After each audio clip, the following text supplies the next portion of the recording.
l'intérieur de ma tête, mes pensées sont disposées dans des chambres. Je les visite chaque nuit comme un loup. De chambre en chambre, je rôde. J'ignore combien il y a de chambres. Leur nombre grandit avec mes pensées. Ma tête s'ouvre et se ferme. J'ouvre une porte, j'entre, je sors. Les chambres communiquent. Elles s'éclairent les unes les autres et mélangent leur contenu.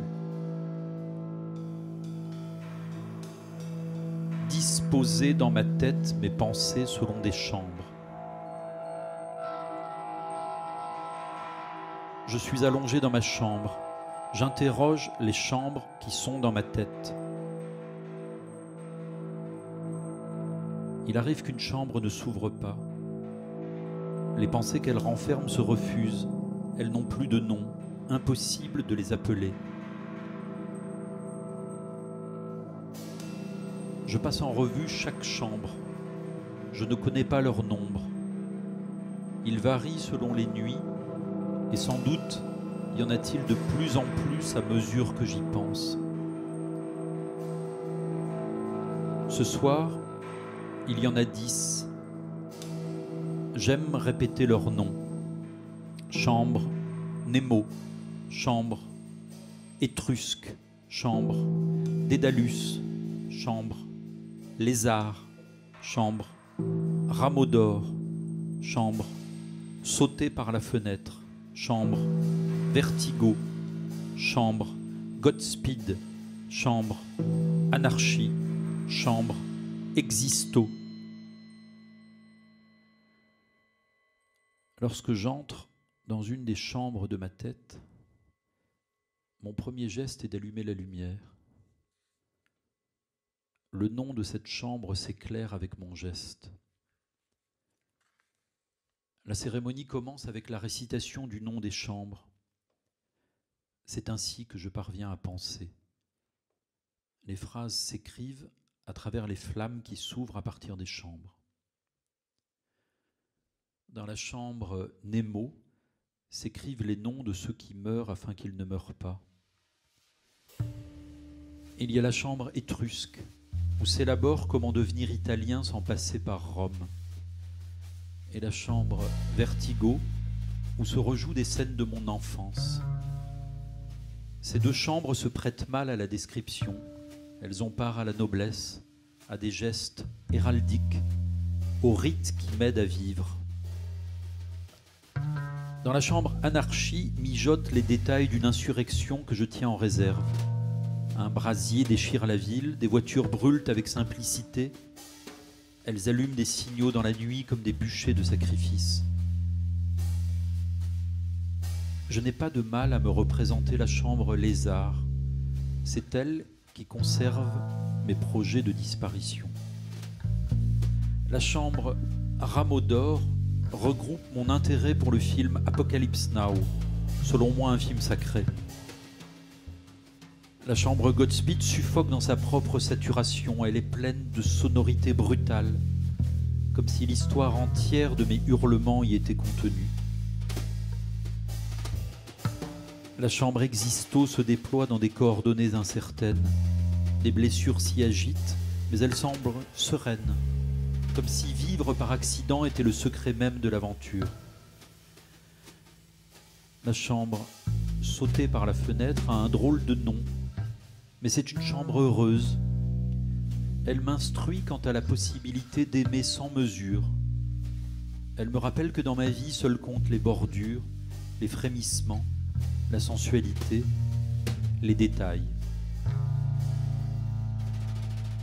Une chambre reste vide.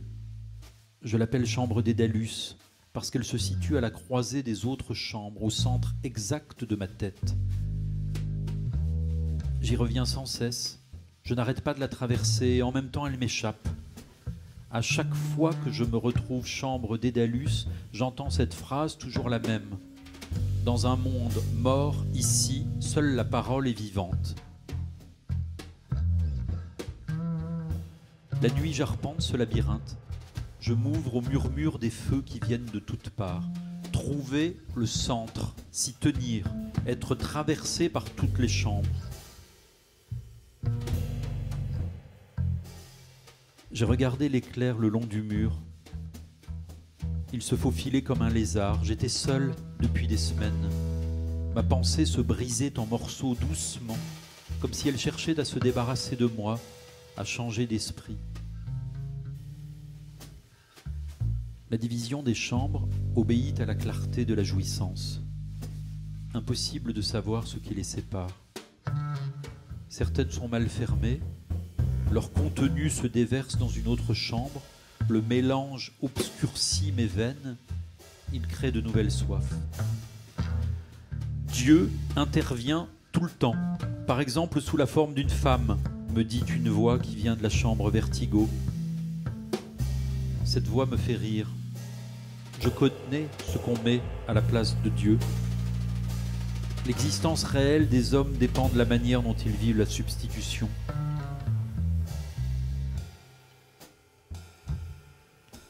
J'entre dans la chambre Vertigo. J'ai 6 ou 7 ans. C'est en Afrique. Je suis penché à la fenêtre, le visage collé contre la moustiquaire. Je n'aime pas le bruit du ventilateur, sa rotation au plafond m'effraie, comme si un immense insecte essayait de prendre son envol afin de se jeter sur moi. Je l'ai éteint. La chaleur est si forte que je suffoque, la gorge noyée de transpiration. Mais ce malaise me plaît, comme s'il m'arrivait quelque chose d'intéressant, une expérience, une épreuve, une aventure qui me soustrait à ma vie d'enfant sage. J'ouvre les yeux vers un point dans le jardin. Je n'ai jamais ouvert les yeux aussi intensément. Je ne suis plus que mes yeux. Ils existent à ma place. Dans le jardin de papyrus, là-bas, je vois une ombre qui brille. Je sais que l'expression est folle, une ombre qui brille. Mais j'en suis sûr, avec mes yeux d'enfant pleins de fièvre, c'est cela que je vois. De l'ombre et en même temps de la lumière. Une flamme sombre, un feu noir, comme de l'encre. Ça ressemble à un sourire, à une montagne, à un animal que je ne connais pas. C'est une apparition féminine. Elle glisse sur elle-même. Ce glissement me soulève. Oui, il vient de m'arriver quelque chose. Je suis enfin quelqu'un. Je viens de vivre une expérience, une épreuve, une aventure. Je m'assieds à mon bureau, j'ouvre un cahier et à la première page, j'écris « J'ai vu Dieu par la fenêtre ».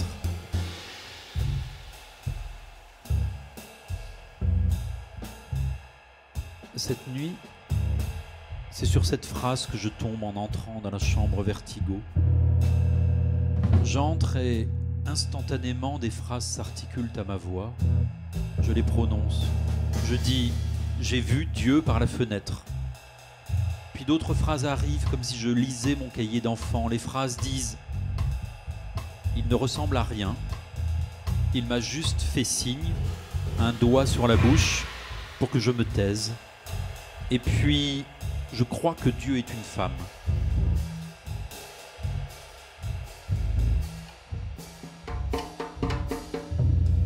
Je tourne autour d'un instant qui s'illumine sous les pierres. Ma pensée y trouve de quoi rire, de quoi être apaisée. Cet instant existe silencieusement. Le silence est le langage par lequel un instant se rappelle à son bonheur. Oui, bonheur. J'emploie ce mot. Certains le trouvent obscène, comme s'il exprimait un privilège. Mais oui, je suis privilégié. Les chambres dans ma tête sont un trésor. Grâce à elles, ma solitude est couronnée. Le bonheur s'arrache sur fond de malaise. Il est le point où l'existence suffoque, où elle est mise à mort. Chambre Nemo. Il n'y a que des noms, un cortège, une population de noms. Je crois qu'ils me protègent. Il suffit que je prononce l'un d'eux pour que l'univers qu'il contient se répande favorablement dans mon esprit.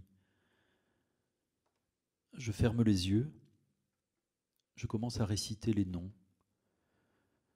Anthony Braxton, Joe Strummer, Alan Vega, Johnny Thunders, Bruce Lee, Joseph K., Arnold Schoenberg, Robert Walser, le comte Dracula, Saint Jean, Jean d'Eichel, Jean de Dieu, Jean-Pierre Léaud, Madame Eduarda, Nausicaa, Lucia, Barbara Puggelli, Aphrodite, Salomé, la reine de Saba, le roi David, Moïse, Isaac, Thomas l'Obscur, Wojciech, le renard pâle, Jan Karski, Sabataï Tsevi, Artaud le Momo, le petit chevalier, l'homme au loup, Moby Dick, Maldoror, le prince Mishkin.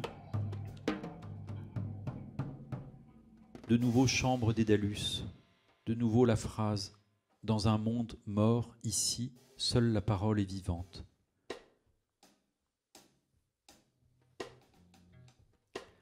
Chambre sautée par la fenêtre, une vision.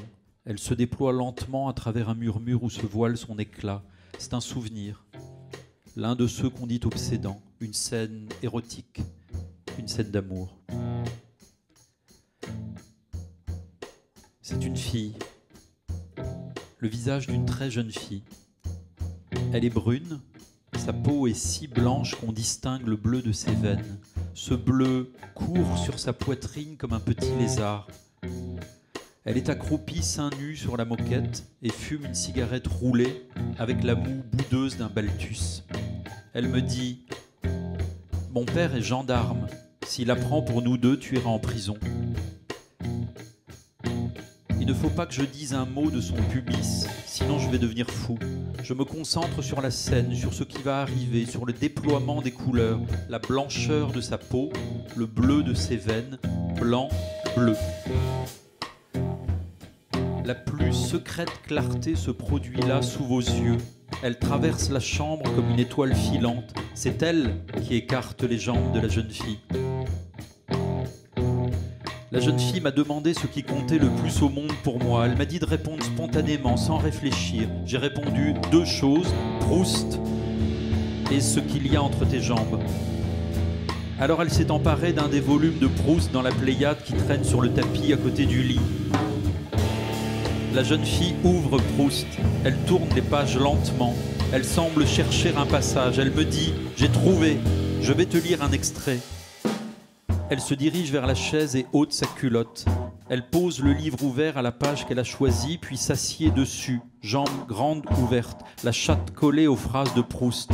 Elle me fixe avec un sourire espiègle. Il y a un peu de gêne mêlée à son défi, une immense tendresse amusée, comme si elle m'adressait un message qui vient de loin.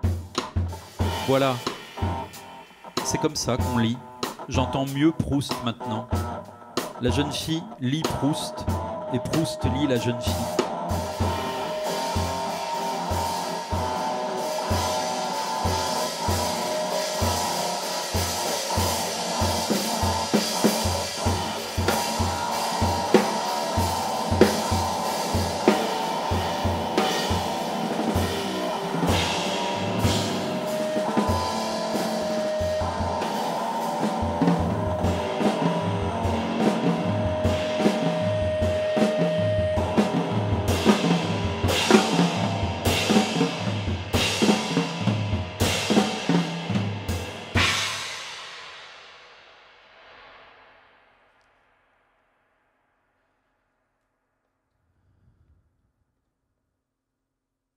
Chaque chambre met en jeu une décision sur vous-même. Une inflexion suffit pour changer de chambre.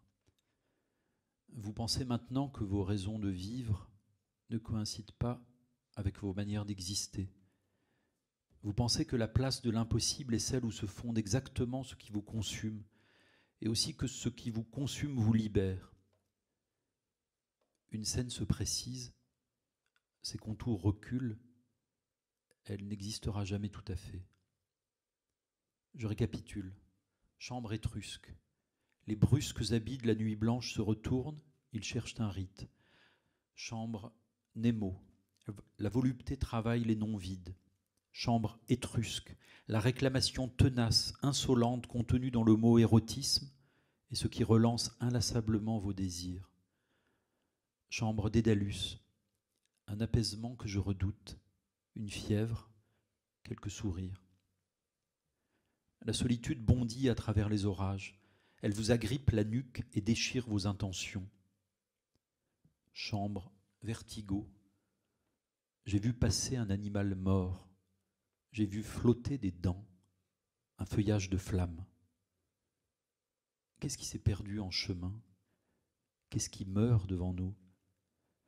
Ils me disent, viens, mais c'est autre chose que je vois venir. Ce qui pour moi est à venir n'appartient à personne, pas même à la promesse que les choses iront mieux. La joie traverse le noir. Ce qui est à venir conjure le feu qui l'anime. La mise à mort ne se substitue à rien. Vous continuez à supporter ces éclairs de beauté parce que leur violence vous désigne.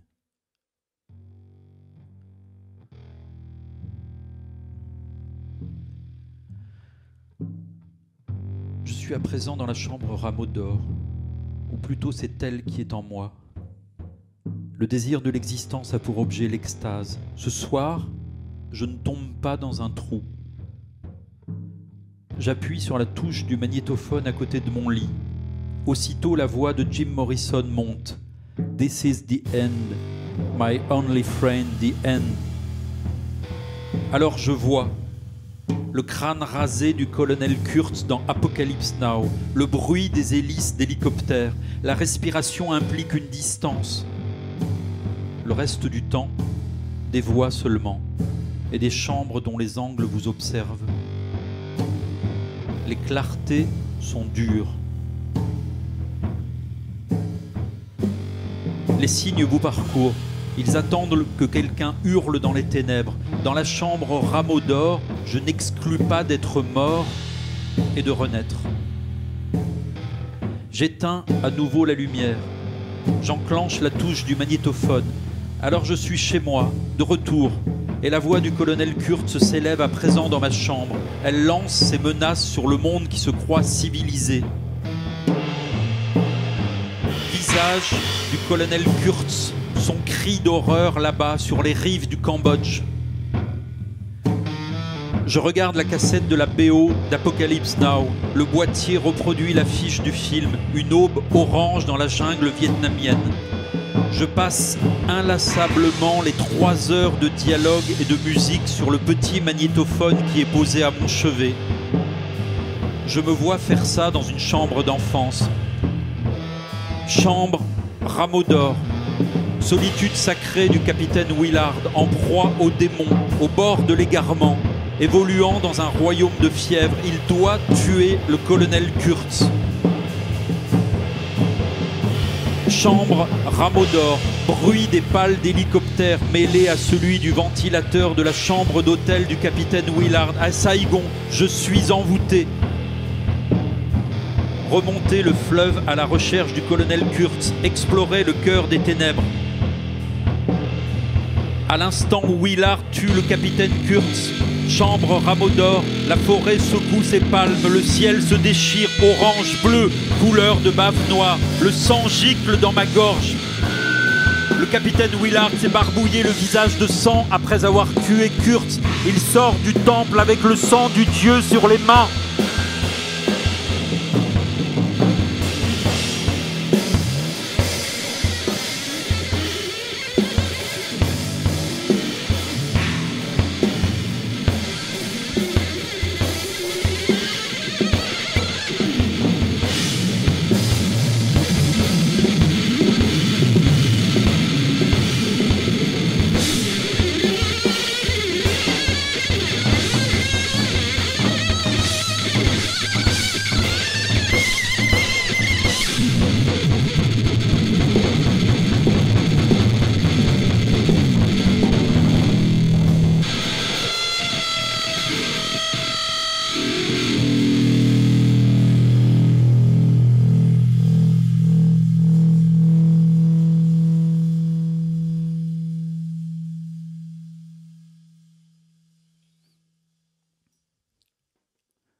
J'assiste chaque soir au cheminement de l'éclair le long des murs.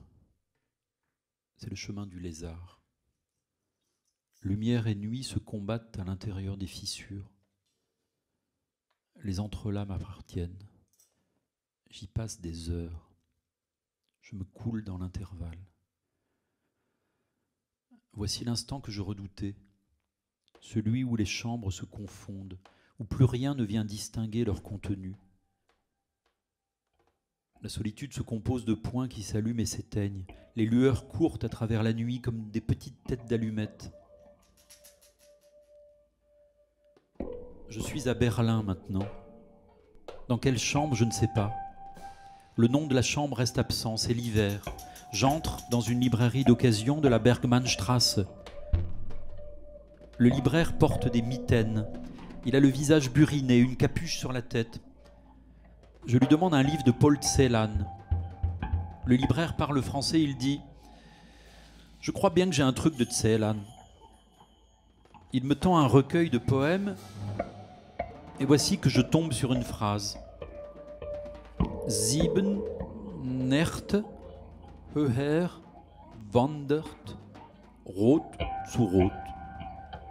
Je ne comprends pas tous les mots, mais j'en suis sûr, cette phrase contient des secrets. Le jeu des rouges, conjugué au chiffre 7, m'avertit qu'il y a là un sésame. J'apporte la phrase au libraire. Il lit à voix haute. Sieben Nächte höher wandert rot zu rot. Il ferme le livre, me regarde dans les yeux et dit d'une voix grave. 7 nuits plus haut, le rouge erre vers le rouge. Le libraire de Berlin ressemble au colonel Kurtz. Je m'en aperçois maintenant. Je comprends que je suis encore dans la chambre Rameau d'Or. Est-ce que je dois tuer le roi pour devenir roi? Dois-je poignarder le libraire? Je crois qu'il vaut mieux sourire. À travers un sourire, parfois, si le sourire réussit, il y a des souverainetés immenses. Je prononce la phrase de Paul Celan à voix haute. On dirait qu'elle brille dans la nuit et flotte comme un phylactère. Oui, le rouge erre vers le rouge. Son errance nous indique le chemin.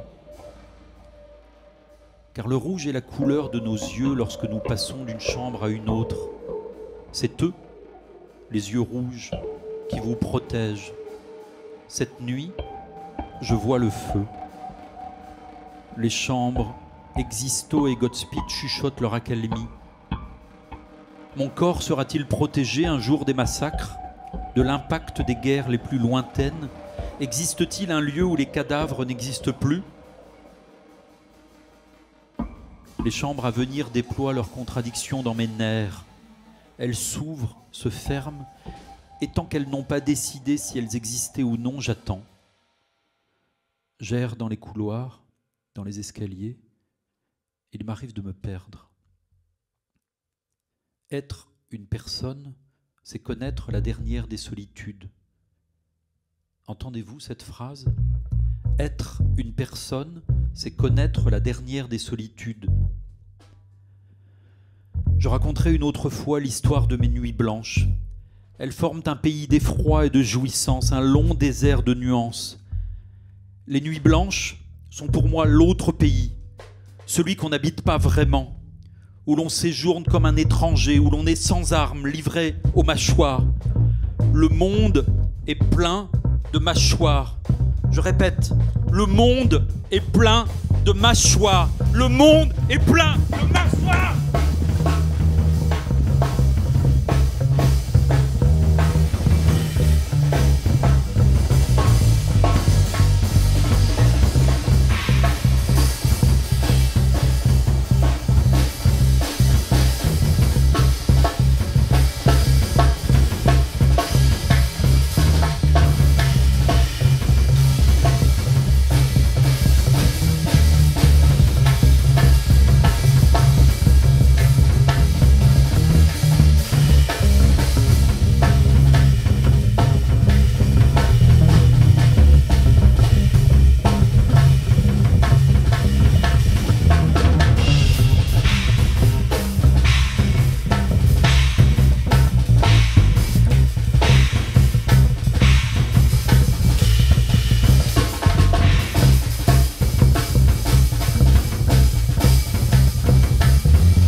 Parfois, ce sont les insomnies qui m'ouvrent à ce pays. Parfois, j'y vais sans passer par le sommeil. Je reste assis à ma table pour écrire. J'observe les ombres. Je contemple les losanges du tapis. Une lézarde m'absorbe. Elle glisse le long du mur vers le plafond et s'efface en un clignement. Avec elle, c'est sûr, je pourrais sortir d'ici à tout moment. Si je veux en finir, il suffira que je suive la lézarde. Je me ferai nuance, ligne, je fendrai doucement la pierre. Et par le trou qui s'ouvrira dans le mur, je me glisserai, mince, comme la phrase de Paul Celan. Je crois que c'est la chambre lézard. Oui, c'est elle. Les gestes qui se croisent avec lenteur, qui ondulent, comme si votre corps prenait des contacts avec le vide, c'est la chambre lézard. Le néant me sourit depuis chaque fissure. Est-il possible de se glisser dans le néant ? Il y a des anarchistes qui font cela en Chine, on les appelle des taoïstes. Ils sont capables d'anéantir leur esprit. La mort, elle-même, ne trouve plus de place en eux. Trouver le moyen de glisser dans le néant sans en passer par la mort. Je n'attribue pas de chambre spéciale aux nuits blanches.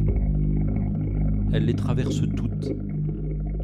Il y a un peu de nuit blanche dans chacune de mes chambres, car mes pensées ont cette couleur gris-perle, lointaine, estompée, qui frappe vers 3 ou 4 heures du matin, lorsque les contours s'adoucissent et que les bavardages s'interrompent enfin.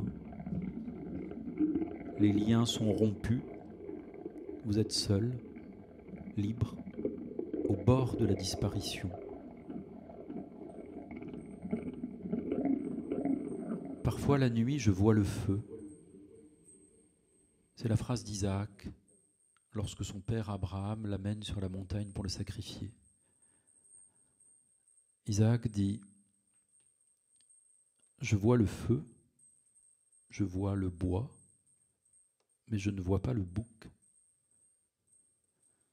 S'il ne voit pas le bouc, c'est parce que le bouc, c'est lui. Isaac doit prendre sa place, être lié sur le bois, il est l'objet du sacrifice. Celui qui a vu le feu est initié au sacrifice.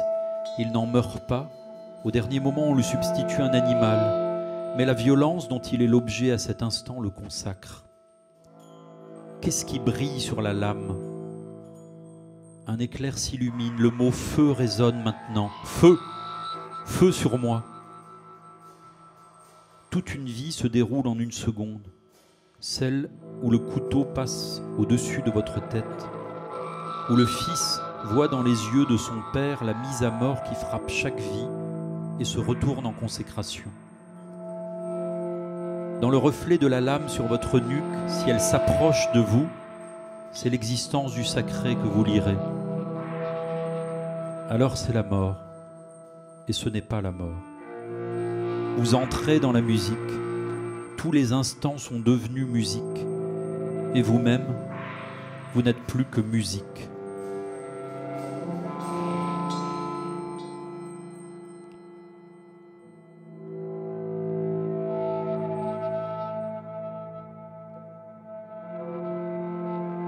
Dans la chambre sautée par la fenêtre, j'ai rendez-vous avec une femme.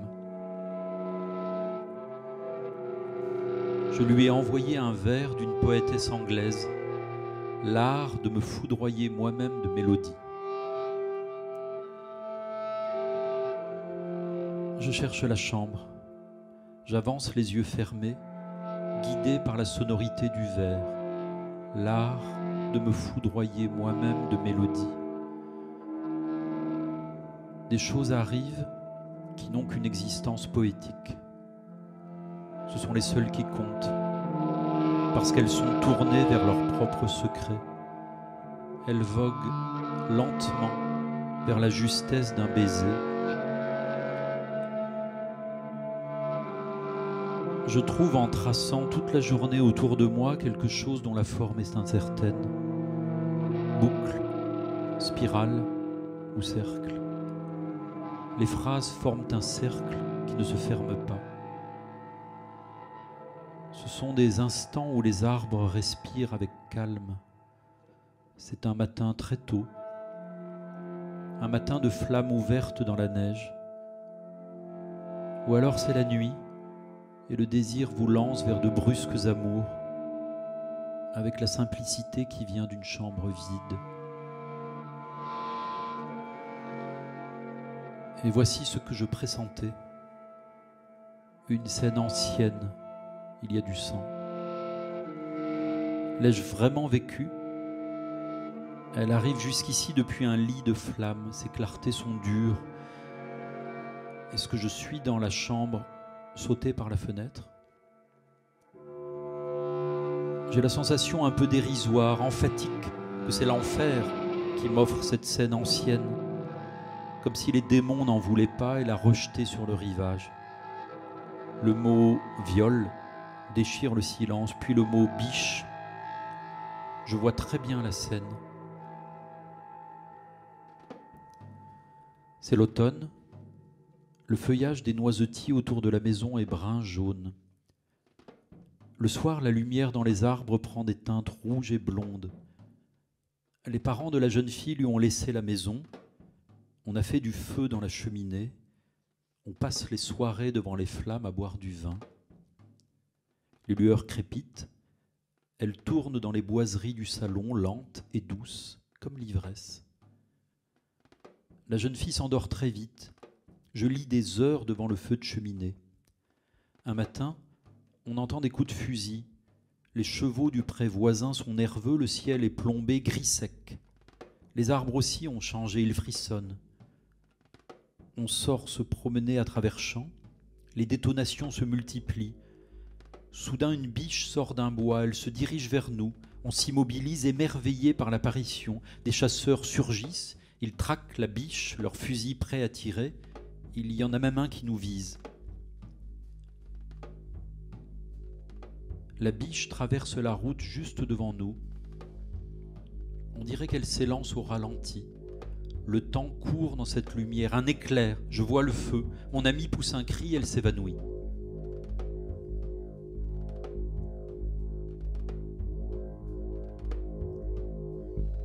À l'époque, mes désirs sont brusques. J'évolue à l'intérieur d'un brouillon plein de honte et transpercé par des audaces. Je vois des chevaux courir sur les parois comme à Lascaux ou dans les chambres funéraires de Tarquinia. Des femmes nues se tordent dans des flammes avec une lenteur mouillée qui les couronne. Je la transporte dans mes bras jusqu'à la maison. On longe un étang où je vois mon reflet. Je suis Nosferatu. J'ai l'air du vampire qui porte sa victime. Les cheveux blonds de la jeune fille se sont défaits. Son manteau est ouvert, sa gorge est nue. Et là, entre la nuque et l'épaule, palpite ce nid de miel où je vais planter mes crocs.